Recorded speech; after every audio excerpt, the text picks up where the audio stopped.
Wow. This is a lot to process, right? Anyone else feeling like the news out of Syria is coming in faster than you can even make sense of it? Yeah, it's definitely a situation that's unfolding very, very rapidly. That's exactly why we're doing this deep dive. We really want to unpack what's going on with this potential fall of Assad. We've been watching Syria endure this horrific civil war for over a decade. Yeah, over 13 years, right? Right, with Assad's regime, they're infamous for the atrocities that they committed, and now rebel forces are claiming they have control over Damascus. It's crazy. There are all these reports swirling that Assad has actually left. It does feel like a seismic shift in power, It does. for sure. Okay, so to help us get a handle on everything, we've got a whole stack of sources here. We've got statements from world leaders, we've got on-the-ground reports, and we've also got analyses from experts who are, trying to figure out what happens next. Yeah. But I guess the big question before we even dive into all that is this really the beginning of the end for Assad? Or are we maybe getting ahead of ourselves a little bit here? Yeah, I think at this stage it's really crucial to be cautious. I mean, while the rebels' claims are certainly significant, they need to be verified. Yeah, for sure. And even if we confirm that Assad has actually exited, I mean, the situation is far from stable. A power vacuum in a country, especially one as fractured as Syria, that's incredibly dangerous. Right, yeah. So as this is happening, we're seeing this flood of reactions coming in from global players. And it's like everyone's got their own spin on events, almost like they're all trying to fit this into their existing worldview. Absolutely. I mean, the responses we're seeing really reveal a lot about existing alliances and rivalries and geopolitical strategies. You fully. I mean, take the Biden administration stance, for example. They're taking this closely monitoring approach. And I think it reflects this, kind of classic U.S. cautious diplomacy we often see in the Middle East.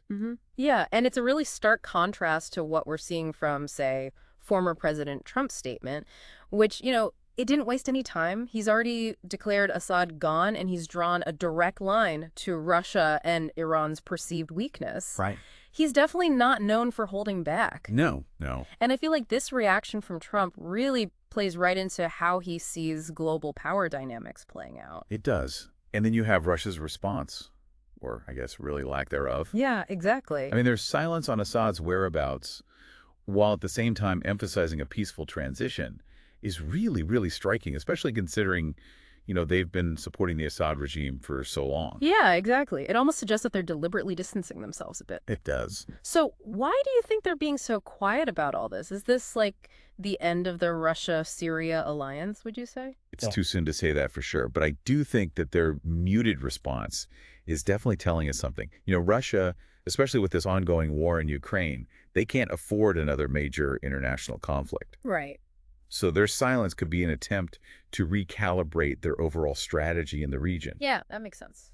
And we have to remember they still have significant interests in Syria, including their naval base in Tartus. Oh, right. Yeah. So they'll probably try to maintain at least some level of influence there without being directly tied to Assad's fate. It's almost like they're trying to walk this tightrope. They're trying to balance their own interests with what's actually happening on the ground, which is changing so fast. Yeah, it is a really delicate balancing act for sure. And, Russia is not the only country navigating this complex situation. Yeah. Turkey, for instance, they seem cautiously optimistic. Okay. And they're really emphasizing Syrian self-determination while also making it clear that their own security concerns are a priority for them. Right. And their statement really highlighted those concerns about the PKK, right? Which I think for some of our listeners who might not be super familiar with them, can you quickly just explain who the PKK are and why they're relevant here? Sure. So the PKK, that stands for the Kurdistan Workers' Party. They're a Kurdish militant group that has been fighting for autonomy in Turkey for decades now. And Turkey considers them to be a terrorist organization. And the PKK has a presence in northern Syria. Yeah. And this complicates things significantly for Turkey, because they want to make sure that the PKK doesn't gain any more power or influence.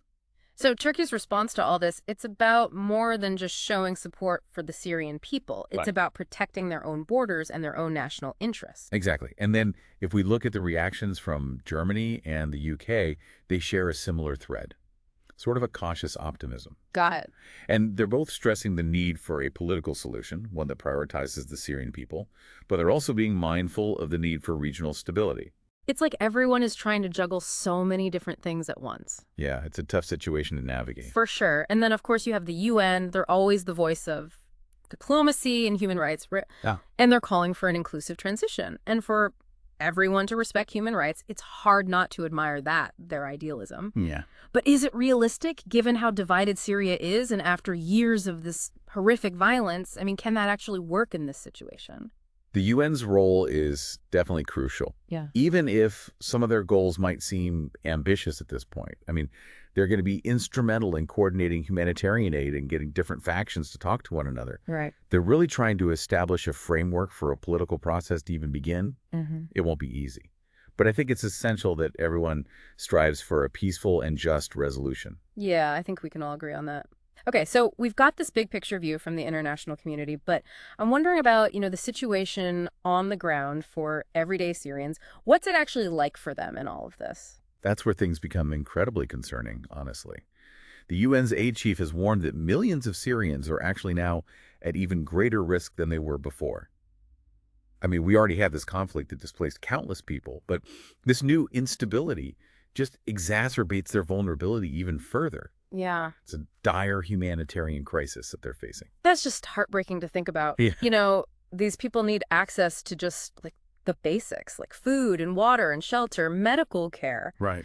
And it's got to be so difficult for aid organizations to even reach people in need with things being so volatile right now. It's incredibly difficult. Yeah. And it is a truly dire situation. And I think this is where the potential for things to spiral even further out of control is really alarming. We've seen how these power vacuums in the Middle East, they can become breeding grounds for more violence and exploitation. Right. And we see the rise of extremist groups in those sorts of scenarios. Yeah, absolutely. It's scary to think about what that could mean for the people in Syria. It's a sobering reminder that the stakes here are incredibly high. So let's recap. We've got Assad's potential departure, this flurry of reactions coming in from all over the world, and this looming humanitarian crisis. It's a lot to even process. It is. And it's important to keep in mind that this is just the beginning of this story, right? The next chapter is still being written, and it's likely going to be a very long and very difficult process. Yeah, I think that's a good way to put it. Okay, so we've, laid out all the complexities of the situation, but where do we even be from here? Like, what are the actual next steps that can be taken to prevent Syria from descending into even deeper chaos than it's already in? Yeah, that's the million-dollar question, isn't it? Mm-hmm. And I don't think there are any easy answers here, but I do think one thing is absolutely clear, and that is that a unified response from the international community is going to be crucial. We can't have all these competing agendas and power plays that end up derailing efforts to stabilize the situation. Right, so no more proxy wars. Exactly. Like, Syria can't be used as this chessboard for geopolitical rivalries. It feels like the focus needs to be on the Syrian people themselves. Absolutely. Their needs have to come first. That means securing humanitarian corridors so that aid can be delivered, protecting civilians from the violence, and just actively working to try to de-escalate this conflict. And so what about finding a political solution? I mean, is there even any hope of that happening with all this turmoil going on? It's going to be incredibly challenging. There's no doubt about that. But I think it's really the only path to lasting peace. Yeah. What needs to happen is genuine negotiations between all these various factions that are involved. Yeah. I mean, you've got the rebels, what's left of the Assad regime, and you need representatives from all of Syria's diverse ethnic and religious groups. It's a lot. It's a lot. It sounds incredibly daunting, honestly, given that these groups have been fighting this brutal conflict for years. There's so much mistrust, there's animosity. How do you even begin to get them to just sit down at the same table and talk to each other? It's going to require a neutral mediator, that's for sure. Someone that all sides respect, someone who can facilitate that dialogue and, hopefully start to build some trust. The UN will likely play a key role in this. Yeah. But they're going to need support from regional powers and from the broader international community as well. Right. I also think this situation raises this really big question about accountability, right? I mean, Assad's regime has committed horrific crimes. Can we just sweep that under the rug in the name of peace? Or should we even? It's a really, really tough question. And it's one that, has haunted peace processes throughout history. On the one hand, I think justice demands that perpetrators are held accountable for the actions that they've taken. But on the other hand, if you push for immediate justice, it could derail any chance of having dialogue and having reconciliation. So it's this incredibly delicate balancing act. It is. So, looking ahead, what do you think is the most likely scenario here? What can we realistically expect to see unfold in Syria over the next few months? Honestly, it's hard to say for certain. I mean, there are so many factors at play, and the situation is incredibly fluid. But I do think we can look at what's happened historically. We can analyze the motivations of all the key players, and we can at least make some educated guesses. Okay, so give us those educated guesses. Like, paint a picture for us of the possible outcomes here, from the best case scenario to maybe the worst case scenario. Okay, so one very real possibility, and maybe the one that worries me the most, is that we see a prolonged period of instability and violence. Okay. The power vacuum that's left by Assad could easily lead to infighting between the different rebel groups. You might see new extremist organizations emerge that want to exploit all this chaos. And there could be continued clashes with, remnants of the Assad regime that are still clinging to power. So basically, more of the same brutal conflict, just even more unpredictable. Yeah, I mean, it's a very real risk.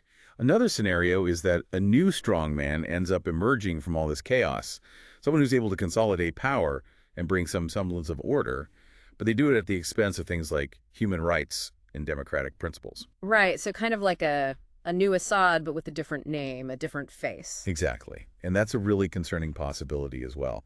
And then, of course, there's always the most optimistic scenario. It's the one that I think we're all hoping for.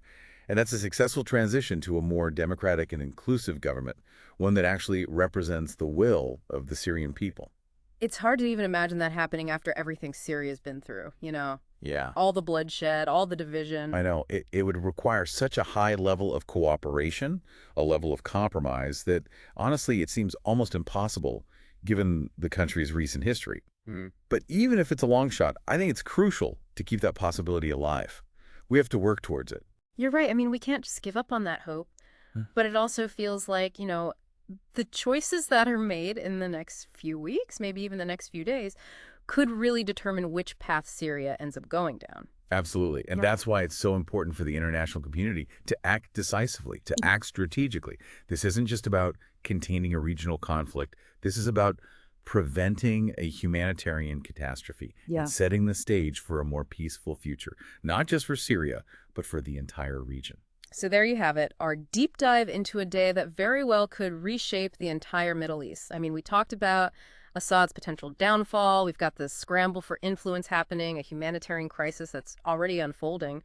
It's a lot to take in. It is. And I think what's really struck me as we've been having this conversation is how this isn't just like some far-off event. Mm-hmm. What's happening in Syria has ripple effects. They're going to be felt throughout the region and even honestly on global security. Yeah, The decisions that are being made right now, they're going to have consequences for years to come. absolutely. Okay, but let's get real for a second. As listeners, as people who aren't, world leaders making decisions on the global stage, what can we actually do about any of this? It feels so huge. It's a question I ask myself all the time. And honestly, the answer is not always easy. But I think first and foremost, it's about staying informed. Don't let this story fade from the headlines.